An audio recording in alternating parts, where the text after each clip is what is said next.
35வது ஸ்லோகம். ஏவம் யுகானுரூபாப்யாம்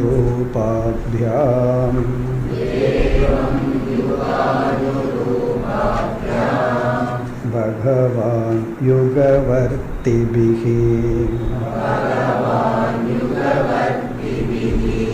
மனுஜைரிஜ்யதே ராஜன்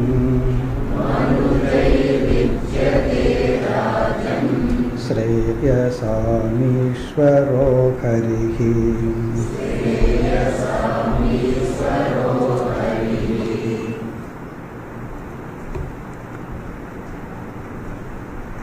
இறுதி கேள்வி. ஒவ்வொரு யுகத்திலும் இறைவன் எப்படி வழிபடப்படுகின்றார்?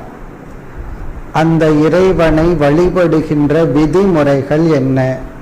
என்னென்ன பெயர்களால் இறைவன் அழைக்கப்பட்டு வழிபடுகின்றார்? இதுதான் கேள்வி. இதற்கான பதிலை கூறி முடித்து விட்டார். அந்தந்த யுகங்களில் அந்தந்த மனிதர்களினுடைய மனநிலைக்கு தகுந்தாற்போல், அவர்களுடைய மனப்பக்குவம் மனநிலைக்கு தகுந்தாற்போல் இறைவனை வழிபட்டு வருகின்றார்கள். அதை தான் நம்ம சாரமாக புரிந்து கொள்ள வேண்டும். இப்போ நம்ம எப்படிப்பட்ட கோயில்கள் அமைக்கிறோம், இறைவனுக்கு எப்படிப்பட்ட குணங்கள் கொடுக்கிறோம், இது இறைவன் யாருங்கிறத நிரூபிக்கவில்லை, நாம் யாருங்கிறத நிரூபிக்கின்ற. ஒருவருடைய வீட்டில் இறைவனுக்கு எதை படைக்கின்றோம், எதை படைச்சு இறைவனுக்கு கொடுத்துட்டு சாப்பிட்றோங்கிறது, அது இறைவனுக்கு விருப்பமான உணவுங்கிறது நிர்ணயிக்கப்படுவதில்லை, நமக்கு விருப்பமான உணவுங்கிறது அங்கு தெரிகிறது. நமக்கு எது பிடிச்சிருக்கோ, சில பேர் மாமிசத்தை படைச்சு பகவானுக்கு படைச்சு சாப்பிடுவார்கள். அப்படி எப்படிப்பட்ட பூஜை பண்றோம், எப்படிப்பட்ட உணவை பகவானுக்கு கொடுக்கிறோம், இதெல்லாம் நம்முடைய குணத்தை பொறுத்தது. இப்போ யுகத்துக்கு யுகம் குணங்கள் தன்மைகள் மாறுபடுகின்றன, இறைவனை வழிபடுகின்ற விதங்களும் மாறுபடுகின்றது. இப்போ அதை கூறி முடித்து விட்டார். அதனுடைய சம்மரி தான் இந்த ஸ்லோகம்.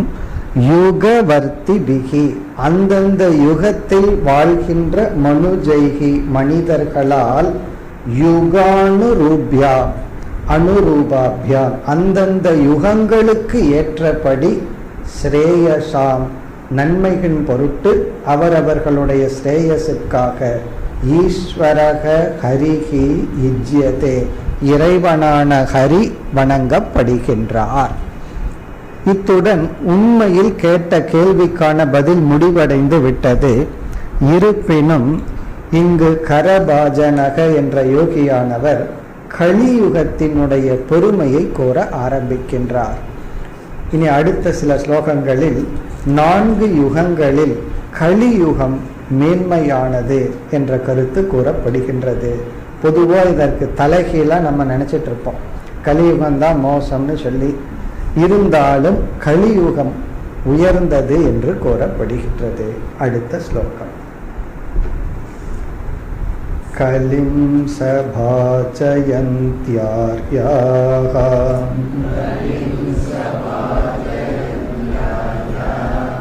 குணஜ்ஞா சாரபாகினஹ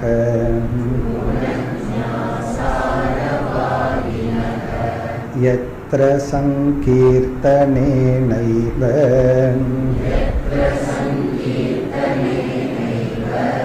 சர்வஸ்வார்த்தோபிலப்யதே.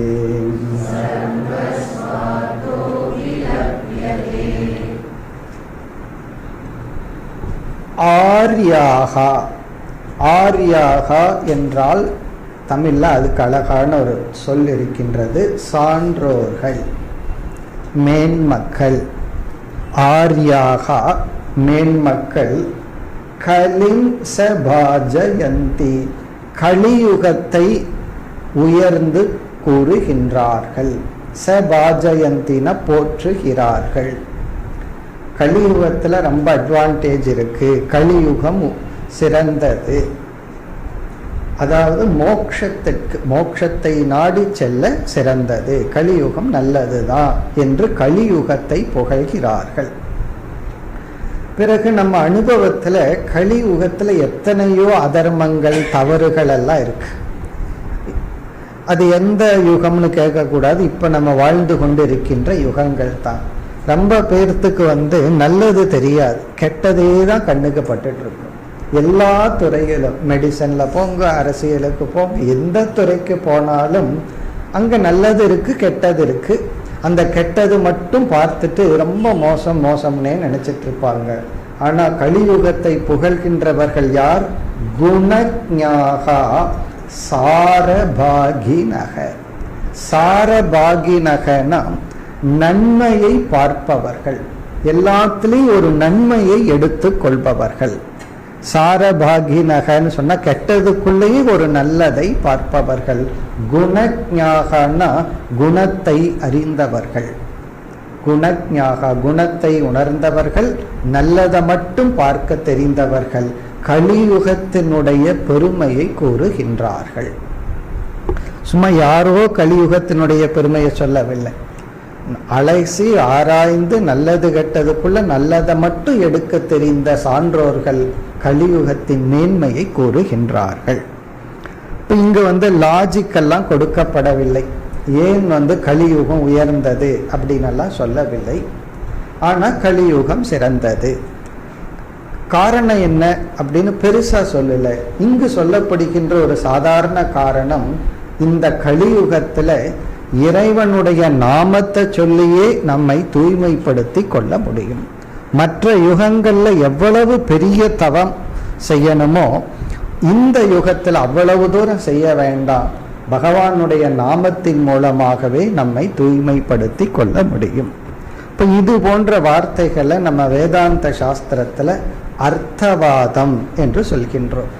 அர்த்தவாதம் என்றால், இப்ப கங்கையில ஒரு முறை மூழ்கி எழுந்தா 7 ஜென்மத்துக்குள்ள செஞ்ச பாபம் போயிரும்னு சொல்றோம்.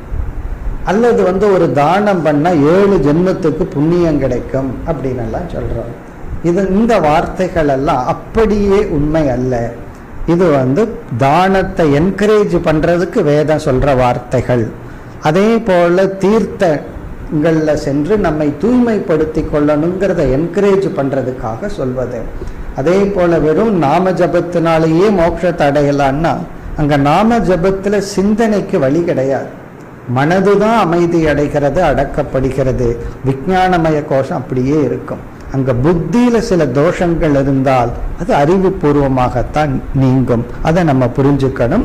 இப்ப கலியுகத்துல நாம சங்கீர்த்தனத்துல மோட்சம் எல்லாம் பல பாகவத சப்தாகம் சொல்பவர்கள் எல்லாம் சொல்வார்கள். அது தவறல்ல.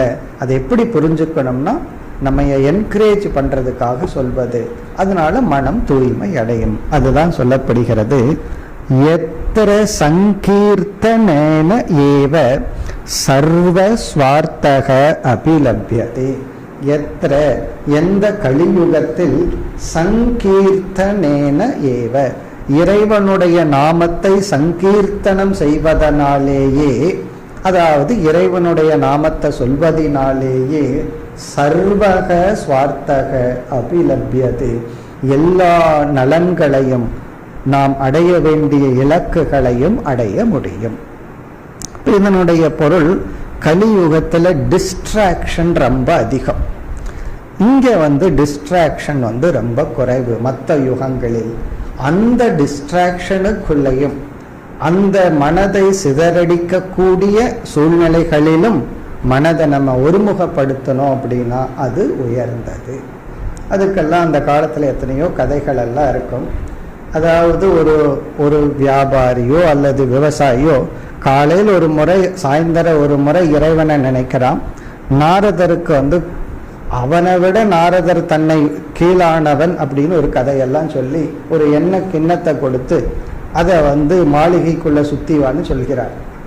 உடனே நாரதர் அந்த கிண்ணத்தை எடுத்துட்டு எண்ணெயை சிந்தாம சுத்தி முடிஞ்சதுக்கு அப்புறம் கேட்கிறாரு, எத்தனை முறை என்ன நீ நினைச்சேன்னு. பகவான், உன்னை நினைக்கிறதுக்கு ஏது நேரம், இதுல சிந்தக்கூடாது, எவ்வளவு டிஸ்ட்ராக்ஷன், ஆடல் பாடல்கள் எல்லாம் இருக்கும் பொழுது உன்னை எப்படி நினைக்க முடியுங்கிறார். அப்ப சொல்றாரு, உனக்கு ஒரு டிஸ்ட்ராக்ஷனுக்கே எப்படின்னா, ஒரு விவசாயி, ஒரு சாதாரண ஒரு பக்தன், அவன் அவ்வளவு வேலைக்குள்ளேயும் 2 முறையாவது என்ன நினைச்சானே, இப்ப யார் கிரேட் அப்படிங்கிற கதையெல்லாம் எதை குறிக்குதுன்னா, டிஸ்ட்ராக்ஷன் சிதறடிக்கின்ற சூழ்நிலைகளில் இறைவனை நினைக்கிறதுங்கிறதே ஒரு பெரிய மகத்துவம் தான். இப்போ அதன் அடிப்படையில் சொல்லப்படுகிறது. இப்போ இனி வருகின்ற சில ஸ்லோகங்களில் கலியுகம் உயர்ந்தது, நம்ம மனதை சிதறடிக்கக்கூடிய சூழ்நிலைகளிலும் இறைவனை நினைச்சு நம்ம நாமத்தை கூறினால் மனம் தூய்மை அடையும். இதே கருத்து தான் அடுத்து வருகின்ற சில ஸ்லோகங்களில். நஹ்யத பரமோ லாபக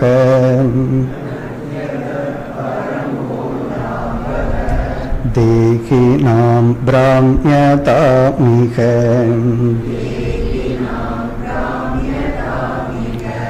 யதோ விந்தேத பரமாம் சாந்திம் நஷ்யதி சம்ஸ்ருதிஹி.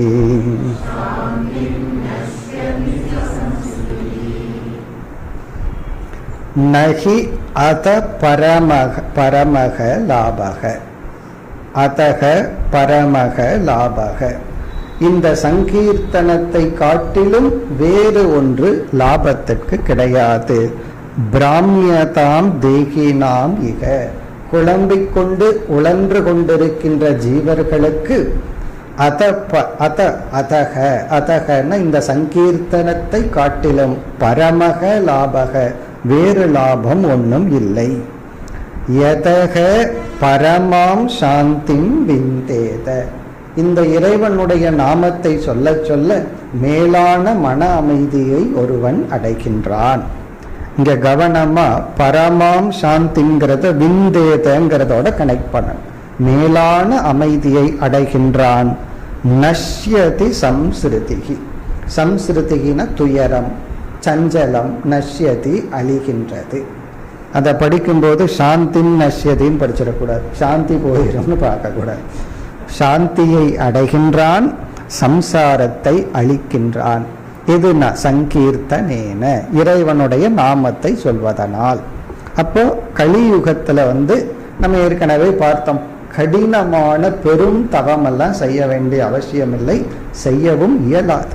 ஒரு தவம் பண்ணுனா தவத்துக்கு பிறகு நம்ம ஸ்ட்ராங் ஆகணுமே தவிர வீக் ஆக கூடாது. நமக்கு இருக்கிற உடல் நிலை சூழ்நிலைக்கு இறைவனுடைய நாமத்தை சொல்வதனாலேயே மன தூய்மை அடைய முடியும். அடுத்த ஸ்லோகத்துல மற்ற யுகத்தில் இருக்கிறவங்க எல்லாம் கலியுகத்துல தான் பிறக்கணும்னு நினைக்கின்றார்களாம். இதுவும் ஒரு அர்த்தவாதம்.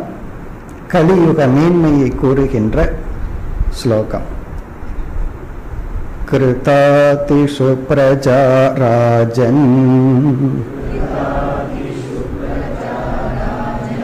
கலா விச்சந்தி சம்பவம் கலௌ கலு பவிஷ்யந்தி நாராயண பராயணாஹ.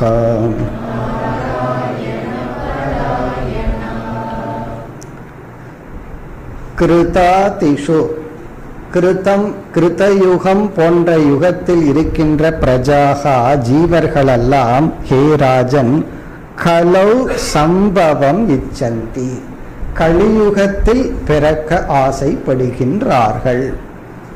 கலியுகத்துல பிறந்திருந்தா நல்லா இருந்திருக்குமே என்று நினைக்கின்றார்கள். நாமெல்லாம் இப்ப என்ன சொல்றோம், அப்ப பிறந்திருந்தா நல்லா இருந்திருக்குன்னு இப்ப நம்ம நினைக்கிறோம். ஆனா அவர்கள் என்ன நினைப்பார்களா, கலியுகத்துல பிறந்திருந்தா நல்லா இருந்திருக்கும். காரணம் என்ன, கலோ கலு பவிஷ்யந்தி நாராயண பராயணாக, நாராயணன் மீது அதிக பக்தியை கலியுகத்தில் இருக்கும் பொழுது செலுத்த முடியும். கலியுகத்தில் இருப்பவர்கள் நாராயண பக்தர்களாக பலர் இருக்கின்றார்கள். நாராயண பராயணாக என்றால் நாராயணனையே பரமாக கொண்டவர்கள். கலௌ கலு பவிஷ்யந்தி, கலியுகத்தில் அல்லவா அதிகமாக இருக்கின்றார்கள். இப்ப நமக்கு யோசிக்கலாம், இங்கன்னு தேட வேண்டியது இருக்கேன்னு சொல்லி, பட் இருக்கின்றார்கள். கலியுகத்தில் இறைவன் பக்தர்கள் இருக்கின்றார்கள். இதனுடைய சாராம்சம் என்ன, கலியுகம் உயர்ந்தது தான். இனி அடுத்த ஸ்லோகத்துல கலியுகத்திலேயும் இந்தியாவிலையும் நம்மளுடைய தேசத்துல பிறக்கிறது விசேஷம்னு சொல்லப்படுது. இதை பார்த்துட்டு தான் சாமிஜி இந்த பாகவதத்தை சவுத் இந்தியன் யாரோ மகான்கள் எழுதியிருப்பாங்க அப்படின்னு சொன்னார். காரணம் என்ன? அடுத்த ஸ்லோகத்தை படித்தா உங்களுக்கு புரிந்துவிடும். அடுத்த ஸ்லோகம், க்வசித் க்வசித் மகாராஜ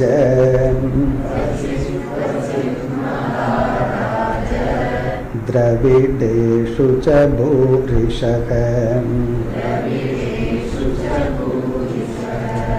தாம்ரபணி நதி யத்ர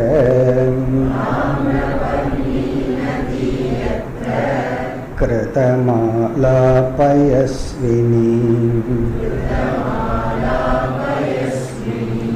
காவேரி ச மகாபுண்யாம்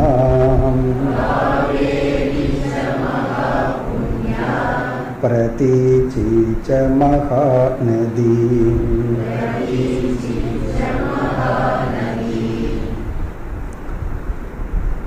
க்வசித் க்வசித் மகாராஜ, ஹே ராஜா என்று அழைக்கின்றார்.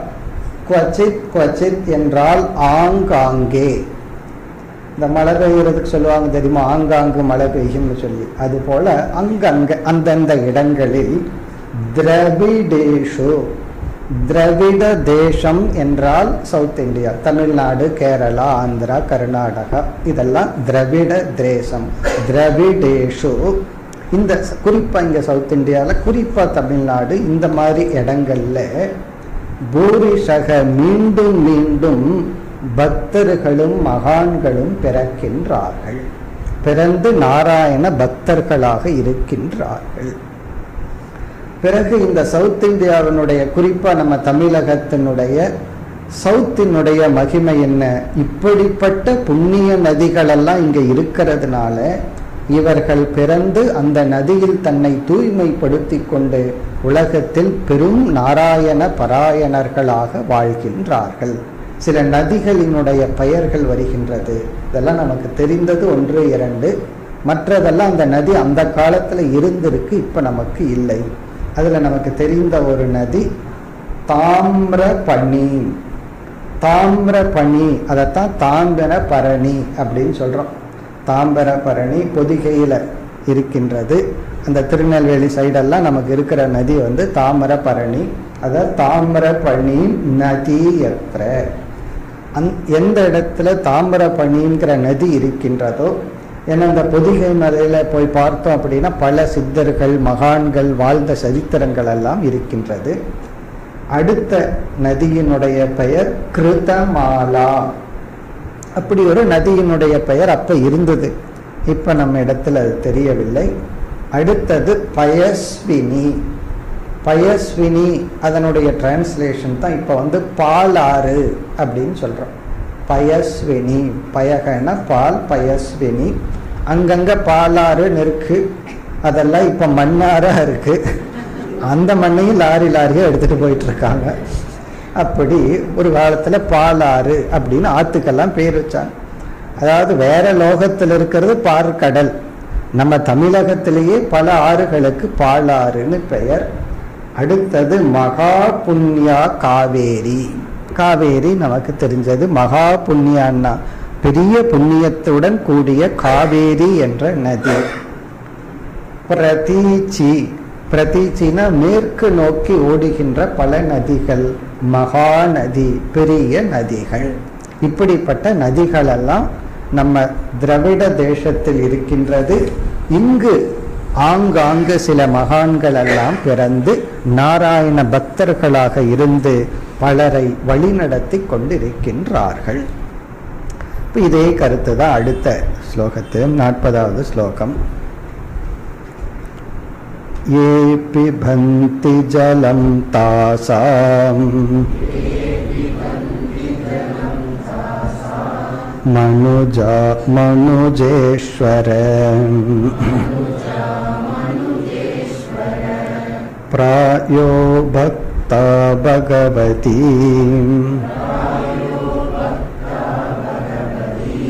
வாசுதேவ வாசுதேவோ மலாஷயாஹ.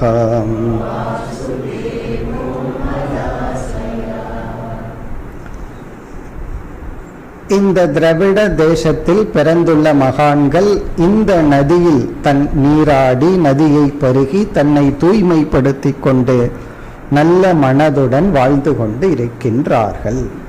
இது பாஸ்ட் டென்ஸா சொல்லல, பிரசன்ட் டென்ஸா சொல்லப்பட்டிருக்கு. வாழ்ந்து கொண்டு இருக்கின்றார்கள். ஏ தாசாம் ஜலம் பிபந்தி, ஏ மனுஜாகா, எந்த மனிதர்கள் அந்த நதிகளினுடைய ஜலத்தை குடிக்கின்றார்களோ, மனுஜேஸ்வர, மனுஜேஸ்வர என்று ராஜாவை அழைக்கின்றார். பிராயக பக்தாக பகவதி வாசுதேவே, பொதுவாக வாசுதேவனிடத்தில் பக்தர்களாக இருக்கின்றார்கள். அமலாஷயாக, இங்க ஆசையகன மனம், அமலாசயகன தூய்மையான மனதுடனும் கூடி இருக்கின்றார்கள். இப்ப இந்த ஸ்லோகம் வரை கலியுகத்தினுடைய மகிமை பேசப்பட்டது. இதனுடைய சாராம்சமா என்ன புரிஞ்சுக்கிறோம்? கலியுகத்திலும் நம்ம மோட்சத்தை அடைய முடியும். பிறகு அடுத்தது ஒரு மிக அழகான ஒரு முக்கியமான ஸ்லோகம் வருகின்றது. 41வது ஸ்லோகம். தேவர்ஷி பூதாப்த நிர்ணாம்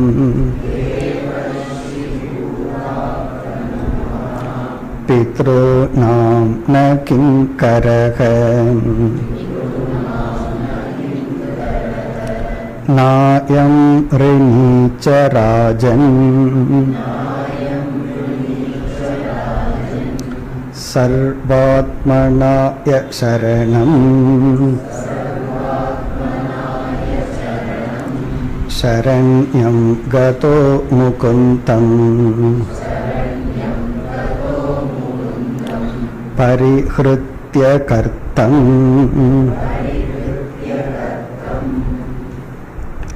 மிக ஒரு அழகான முக்கியமான ஒரு ஸ்லோகம்.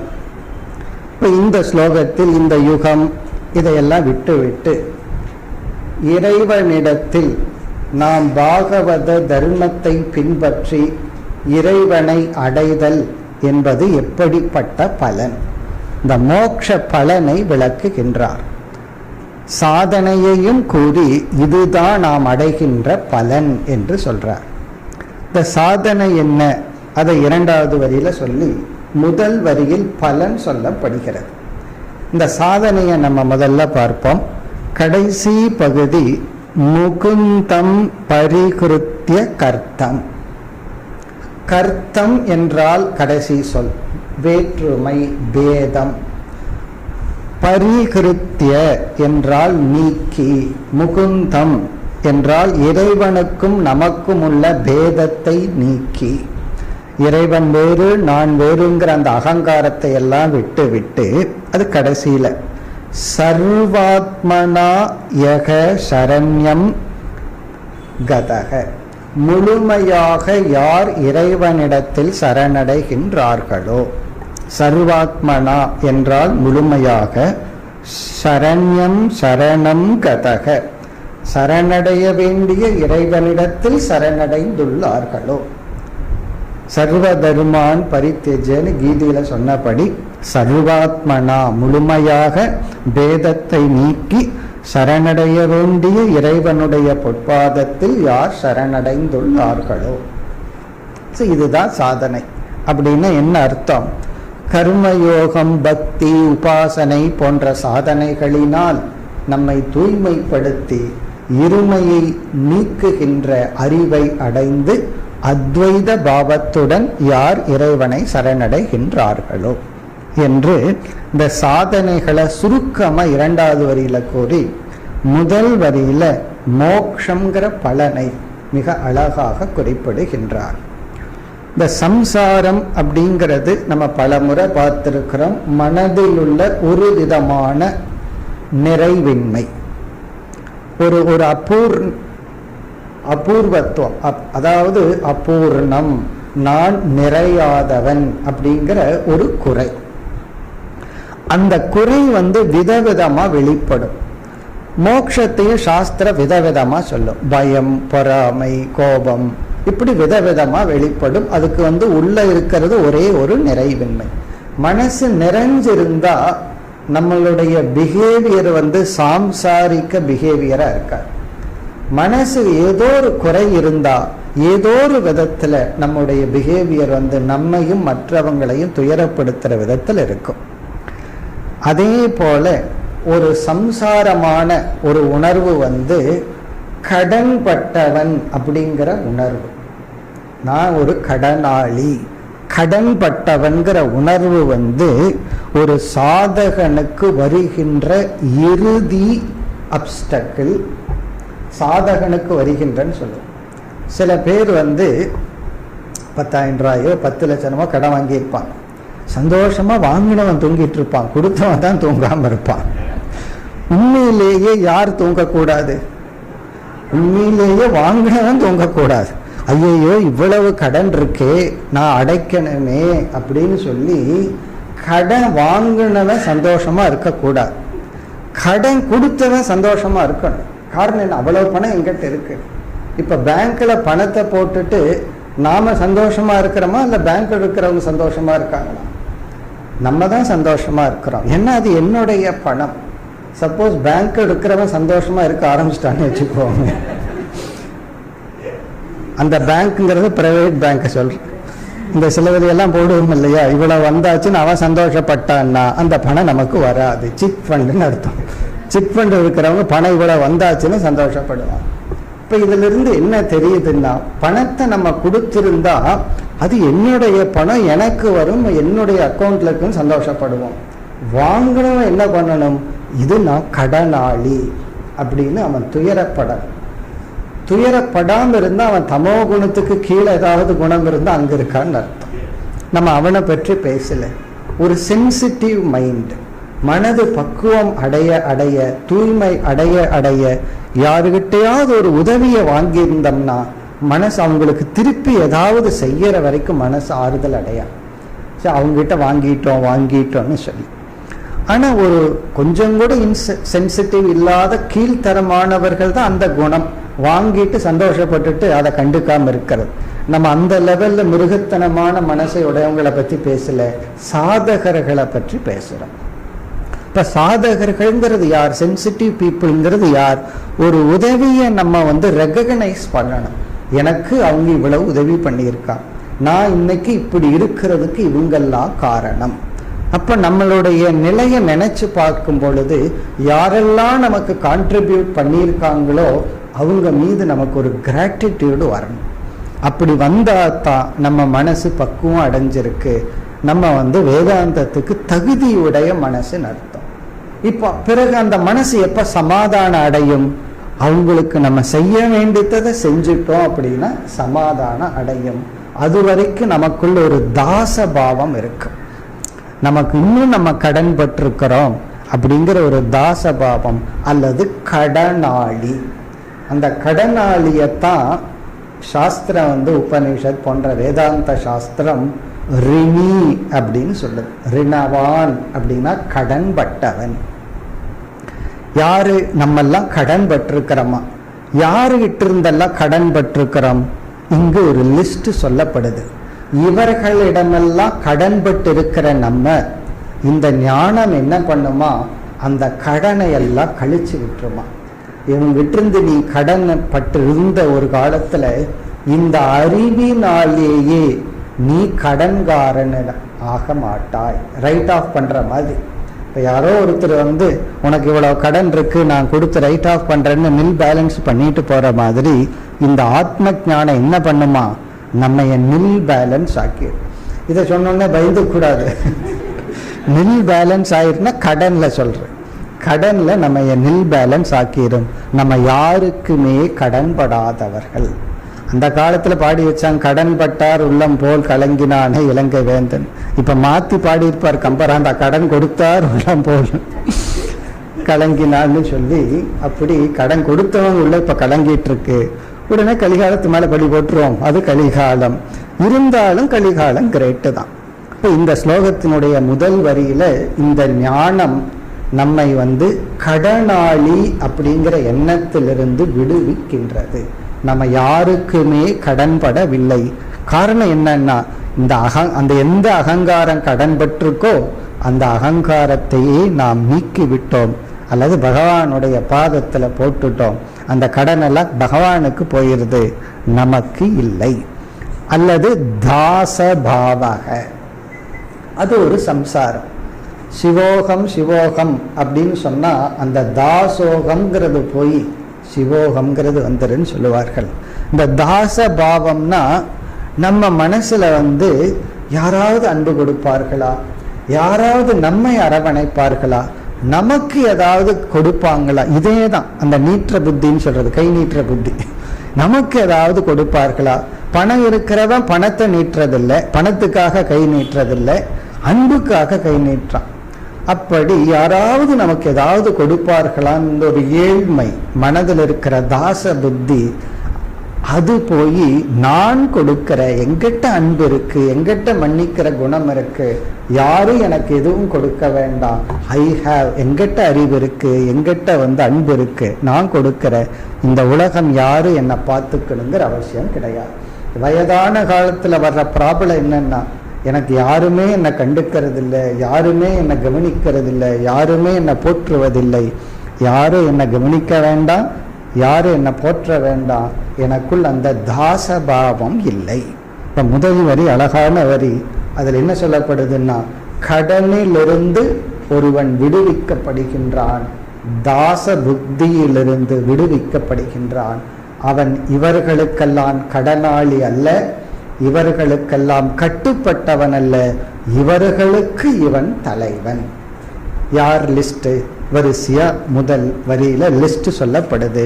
யாரெல்லாம்? தேவ ரிஷி பூத ஆப்த நிர்ணாம். தேவர்களுக்கு இவன் கடனாளி அல்ல, தேவர்களுக்கு இவன் சேவகன் அல்ல. இவன் தேவர்களுக்கு சர்வீஸ் பண்ண மாட்டான், தேவர்கள் தான் இவனுக்கு சர்வீஸ் பண்ணது. தேவர்களுக்கு இவன் கடன்பட்டவன் அல்ல, தேவர்களிடத்தில் இவன் கடன்பட்டவனாக நினைப்பதில்லை. இந்த தேவர்கள்ங்கிறத கொஞ்சம் பிராக்டிக்கலா இந்திரியங்கள்னு பார்ப்போமே.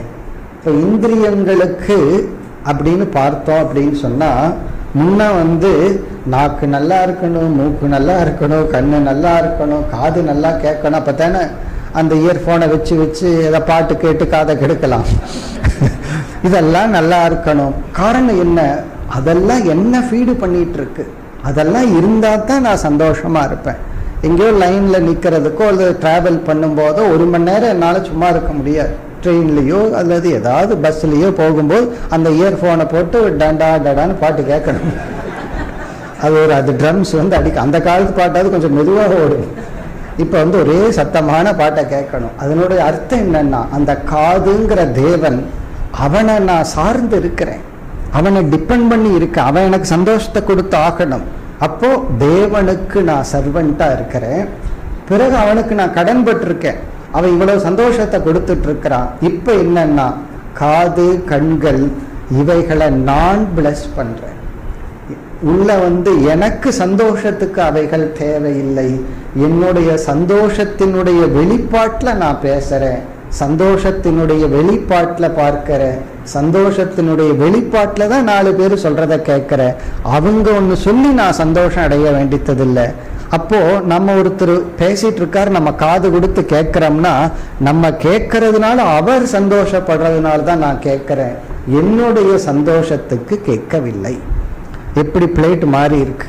முன்ன யாராவது என்ன 4 வார்த்தை புகழ மாட்டாங்களா, அப்ரிஷியேட் பண்ண மாட்டாங்களான்னு காதை தீட்டிட்டு உட்கார்ந்துட்டு இருக்கு. சில பேர் திட்டுவாங்க, காதை தீட்டி வச்சிருக்கான் பார், நம்ம என்ன சொல்றோன்னு கேட்கறதுக்குன்னு சொல்லி. இப்போ என்னுடைய சந்தோஷத்துக்கு காது வேண்டாம், என்னுடைய காது உலகத்தினுடைய சந்தோஷம். சில பேர் பெரிய சொல்யூஷன் வேணும்ட்டு வருவார்கள், அங்க சொல்யூஷன் அவங்களே சொல்லி விடுவார்கள். நம்ம ஒன்றும் சொல்ல வேண்டாம், நம்ம செய்ய வேண்டியது என்ன, சொல்றத கேட்டா போதும், கேட்டா எனக்கு தெளிவாயிடுச்சுட்டு போயிடுவாங்க. அப்ப நம்ம கேட்கறதுக்கு என்ன, நாங்க பேசவே கிடையாது, பேசுறது அவங்க, கேட்கறது அவங்க, ப்ராப்ளம் சால்வ் ஆயிடுச்சுட்டு போறது அவங்க. நம்ம என்ன பண்றோம்னா வெறும் சாட்சி. ஆனா கேட்க மாட்டேன்னு சொன்னா தான் ப்ராப்ளம். அப்ப அந்த இடத்துல காதை எதற்கு பயன்படுத்துறோம்? அந்த காதுனால நமக்கு பயன் அல்ல, இந்த உலகத்துக்கு பயன்படுகிறது. அப்படி இந்த தேவர்களுக்கு நாம் அடிமை அல்ல, இந்திரியங்களுக்கு நாம் அடிமை அல்ல, இந்திரியங்களை மகிழ்ச்சியின் பொருட்டு நாம் இந்திரியங்களை பயன்படுத்துறோம். எப்படி பிளேட் மாறுது, அதுதான் சம்சாரத்துக்கு மோட்சத்துக்குள்ள வித்தியாசம்.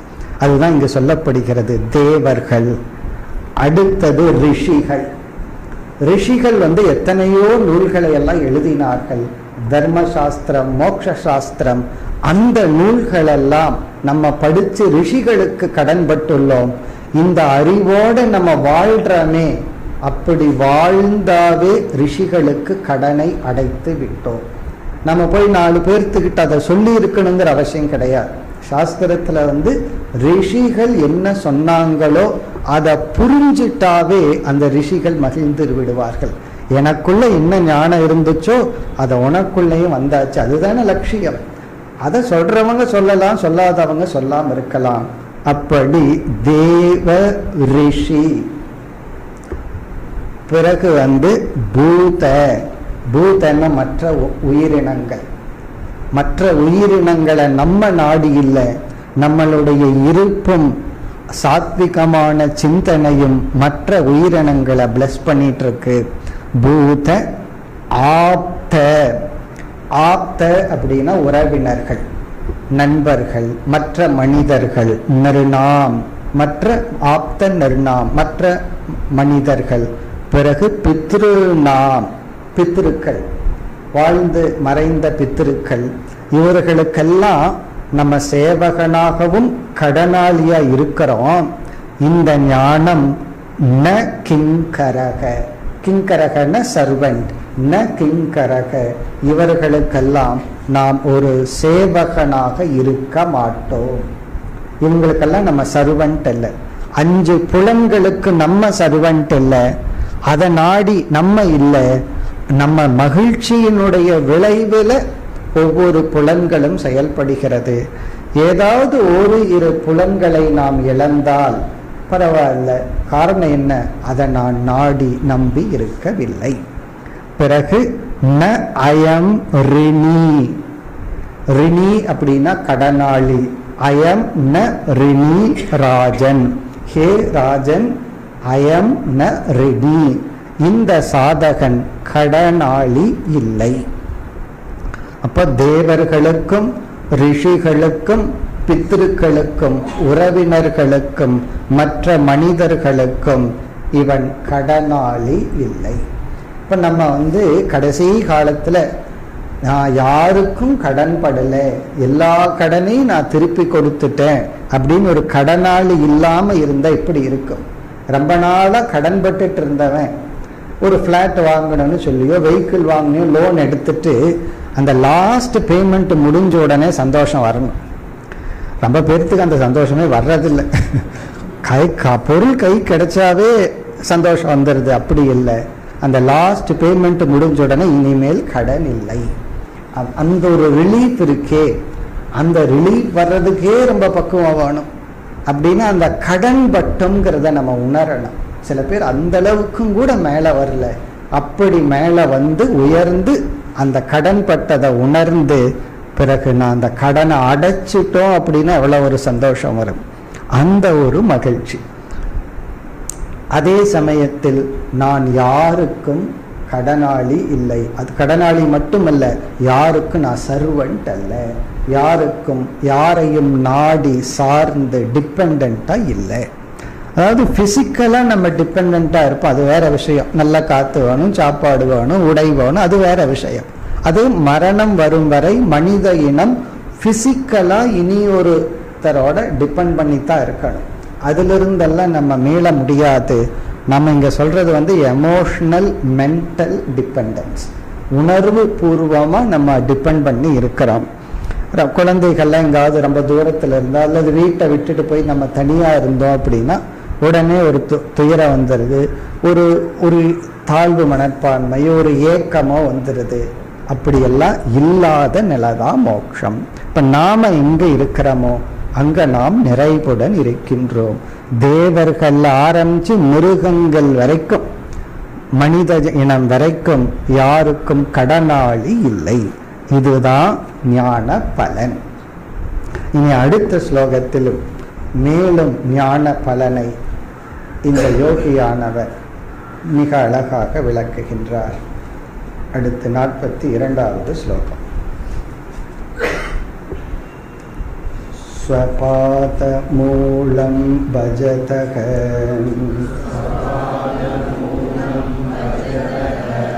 பிரியஸ்ய தக்தான்ய பாவஸ்ய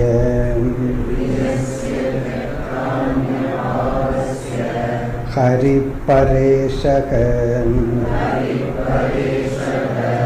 விகர்ம யச்சோத்பதிதம் கதஞ்சித்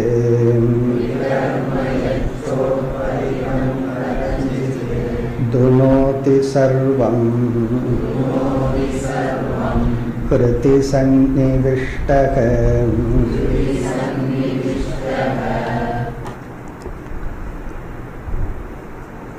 இந்த யோகியினுடைய இறுதி ஸ்லோகம், பதிலினுடைய கடைசி ஸ்லோகம்.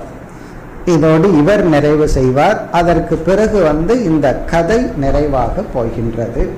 இப்ப இங்கு மேலும் ஞான பலனை கூறி நிறைவு செய்கின்றார். இவரிடம் அந்த கேள்வி என்னமோ சாதாரண கேள்விதான். ஆனாலும் இவர் சிம்பிளான கேள்வியை கேட்டுட்டு அதோட நிறைவு செய்ய விருப்பம் இல்லை. கொஞ்சம் நல்லதான் சொல்லி முடிப்பமே. அதனாலதான் சென்ற ஸ்லோகமும் இந்த ஸ்லோகமும். மோக்ஷங்கிறது ந ரிணவான், நான் கடனாளி அல்ல, நான் யாருக்கும் சர்வன்ட் அல்ல, நான் யாரையும் சார்ந்தவன் அல்ல.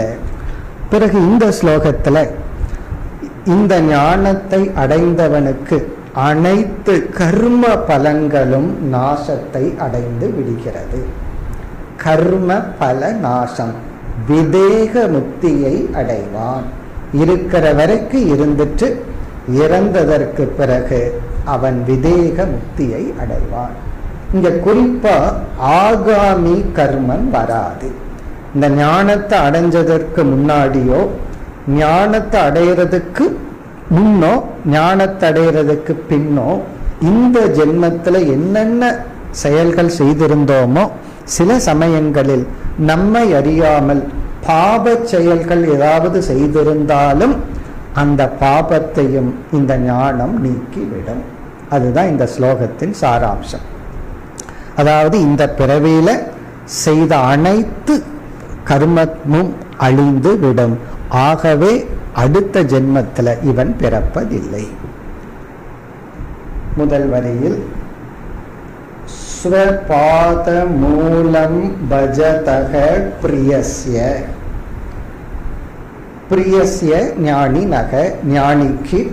அந்த ஞானி யார்? ஸ்வபாத மூலம் பஜதக, தன்னுடைய பாத மூலத்தை வழிபடுகின்ற ஞானிக்கு. தியக்த அந்நிய பாவஸ்ய, வேறு இடத்தில் சரணடையாத, மற்ற மக்கள், பணம், புகழ் இவைகளெல்லாம் தன்னை காப்பாற்றும்னு நம்பாமல் தன்னையே சரணடைந்த. தெக்த அந்நிய பாவஸ்யன்னா மனம் சிதறடையாத, தன்னுடைய பக்தி சிதறடையாமல் முழுமையாக தன்னுடைய பாத மூலத்தில் வைத்த ஹரிஹி பரேஷக, அந்த ஹரியானவர் பரமேஸ்வரன் என்ன செய்கின்றார்? அதான் 2வது வரியில வருகின்றார். இப்படிப்பட்ட ஒரு பக்தனுக்கு இறைவன் என்ன செய்கின்றார்? விகர்ம ஏதுச்ச உற்பதிதம் கதஞ்சித். கதஞ்சித்னா எப்படியோ, தவறுதலாக விகர்ம உற்பதிதம். அதான் விகர்மன்னா தவறான அதர்மமான ஒரு செயல்கள் அல்லது பாபம். பாபம் ஏதாவது வந்திருந்தால், உற்பத்தி ஆகி இருந்தால், பை சான்ஸ். ஞானத்துக்கு முன்னாடி இவன் தெரிஞ்சே பண்ணியிருக்கலாம்.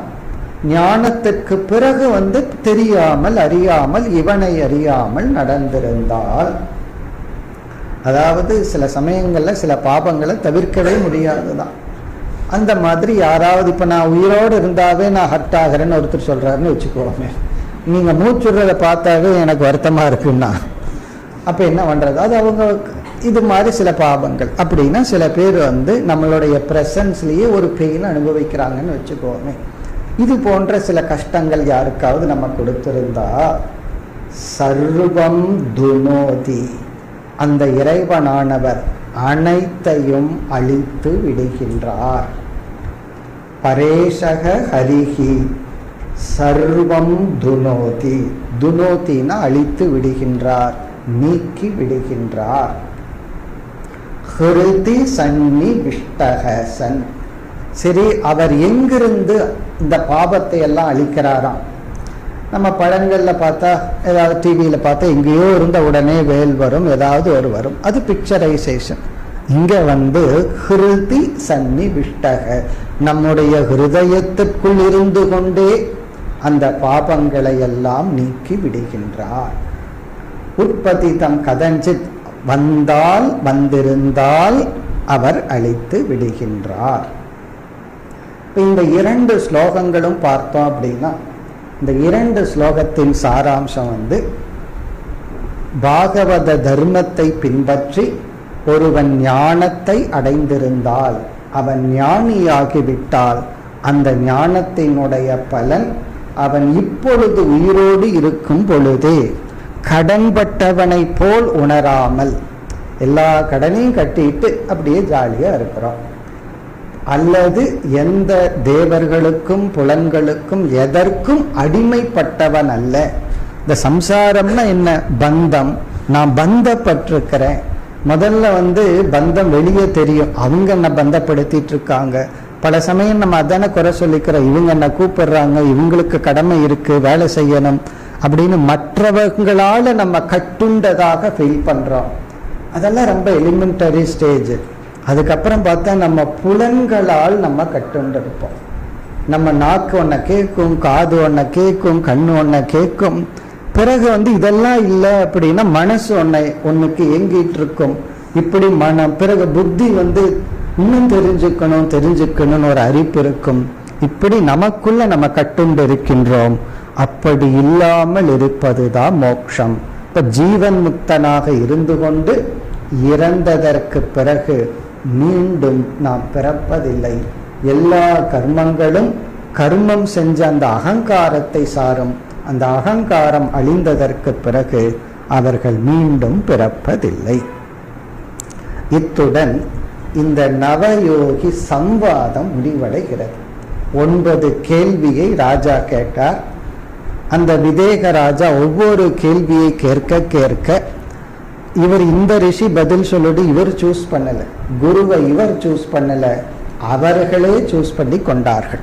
9 யோகிகள் வந்தார்கள் அந்த இவர் செஞ்ச யாகத்திற்கு. அந்த யாகத்துல 9 யோகிகள் இடத்துல இவர் சத்சங்கம் பண்ணலான்னு ஒவ்வொரு கேள்வியை கேட்டார். அவரவர்கள் முடிவு பண்ணி ஒவ்வொரு கேள்விக்கான பதிலை கூறி முடித்து விட்டார்கள். இனி வருகின்ற பகுதி கதை. எந்த கதையில ஆரம்பிச்சதோ அந்த கதை இப்பொழுது தொடர்கிறது. அந்த கதை இப்ப நமக்கு ஞாபகத்துக்கு இருக்கணும். என்ன கதை, எங்க கதை ஆரம்பிச்சது? முதல்ல பாகவதத்திலிருந்து போகணும். சுகபிரம்மன் பரீட்சித்துக்கு சொல்லிட்டு இருந்தார். அதுதான் கடைசி 2 ஸ்லோகம். இதுல நம்ம கடைசியா சுகர் பரீட்சித்துக்கு சொல்ற மாதிரி முடிவடைய போகிறது. அப்படி சுகர் பரீட்சித்துக்கு சொல்லும் பொழுது நாரதர் என்ன பண்ணார்? வசுதேவரிடம் அப்படியே தற்செயலா போனார். உடனே வசுதேவர் அவரை வரவேற்று, வசுதேவர் நாரதரிடம் ஒரு கேள்வியை கேட்டார். பாகவத தர்மத்தை எனக்கு சொல்லுங்கள் அப்படின்னு சொல்லி. உடனே நாரதர் என்ன சொன்னார்? எதுக்கு நம்ம கதையை சொல்லணும், ஏற்கனவே நடந்த கதையை சொல்லுவோமே என்று இந்த கேள்வி விதேக ராஜா ஒரு முறை கேட்டார். 9 யோகிகள் பதில் சொன்னார்கள்னு அந்த நவ யோகிகளுக்கும் விதேக ராஜாவுக்கும் நடந்த சம்பவத்தை நாரதர் வசுதேவருக்கு அறிமுகப்படுத்தினார். இப்போ இதுவரைக்கும் நம்ம யாரை மறந்துட்டோம்? நாரதரையும் மறந்திருந்தோம், பிறகு வசுதேவரையும் மறந்திருந்தோம். ராஜா ஒவ்வொரு யோகிகள் சென்ற ஸ்லோகத்துடன் 9 யோகிகளுக்கும் ராஜாவிடம் கூறியதெல்லாம் முடிவடைந்து விட்டது. இப்பொழுது நாரதர் ரீகலெக்ட் பண்றார். அதற்கு பிறகு என்னாச்சு அதை சொல்லி பிறகு நிறைவு செய்ய போகின்றார். அடுத்த ஸ்லோகம் நாரதர் வசுதேவரிடம் கூறுகின்றார். தர்மான் பாகவதா நித்தம்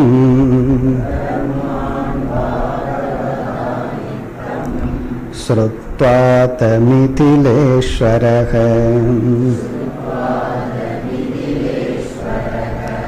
ஜாயந்தே யான் முனிம் ப்ரீதஹ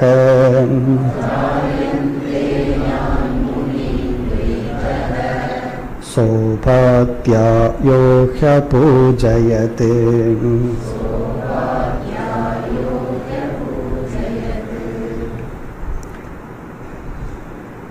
நாரதர் வசுதேவரிடம் கூறுகின்றார், தர்மான் பாகவதான் இத்தம் ஸ்ருத்வா, இவ்விதம் பாகவத தர்மத்தை கேட்டு. பாகவதான் தர்மான், நம்ம இதுக்கு என்ன அர்த்தம் முதல்ல பார்த்தோம். பாகவத தர்மக என்றால் மோட்சத்திற்கான பாதை, அதற்கான சாதனைகள்.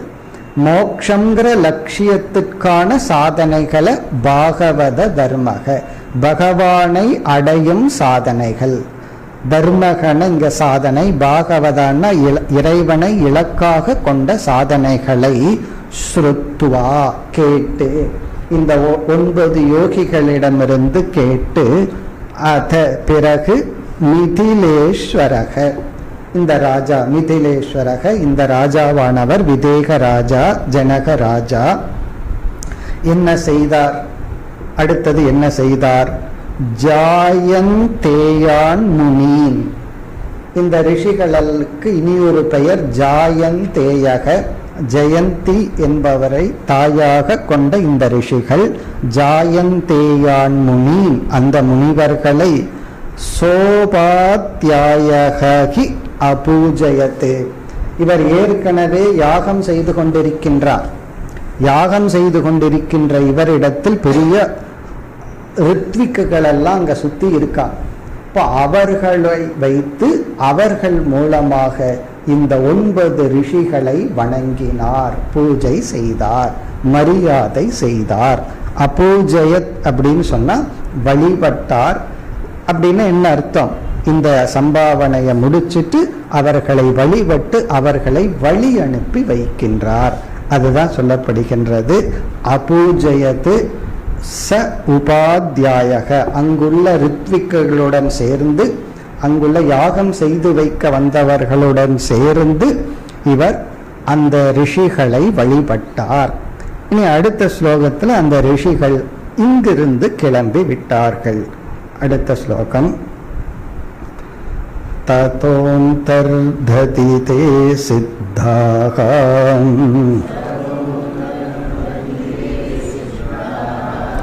சர்வலோகஸ்ய பஷ்யதக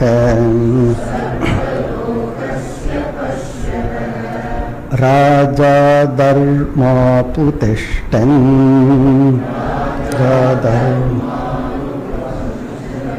அவாப பரமாம் கதிம்.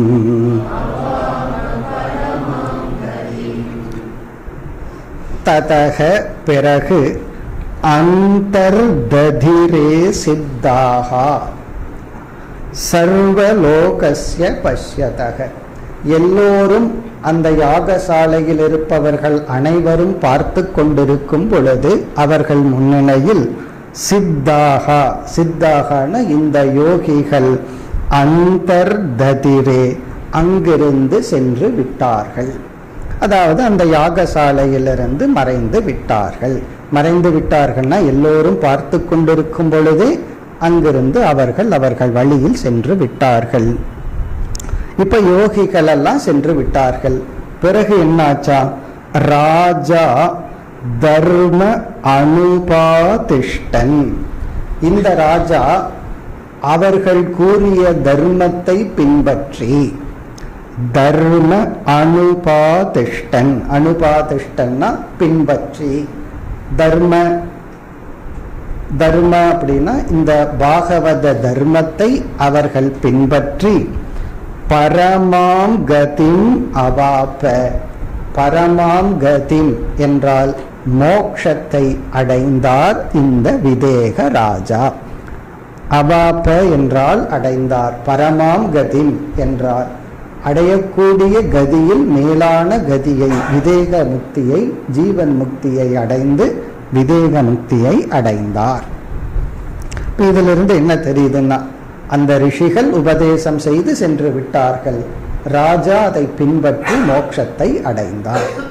இனி வருகின்ற பகுதியில அதே போல வசுதேவராகிய நீயும் பின்பற்றினால் மோட்சத்தை அடையலாம் என்று சொல்லி, கிருஷ்ணர் உங்களுக்கு குழந்தையாக பிறந்திருந்தாலும் பகவான குழந்தையா பார்க்காதீர்கள், பகவான பகவானாக பார்த்து மோட்சத்தை அடைய வேண்டும் எல்லாம் சொல்லி, பிறகு மறுபடியும் பரீட்சித்துக்கு சுகபிரம்மம் சொல்லி இந்த கதை நிறைவு பெற உள்ளது. அடுத்த வகுப்பில் நிறைவு செய்வோம்.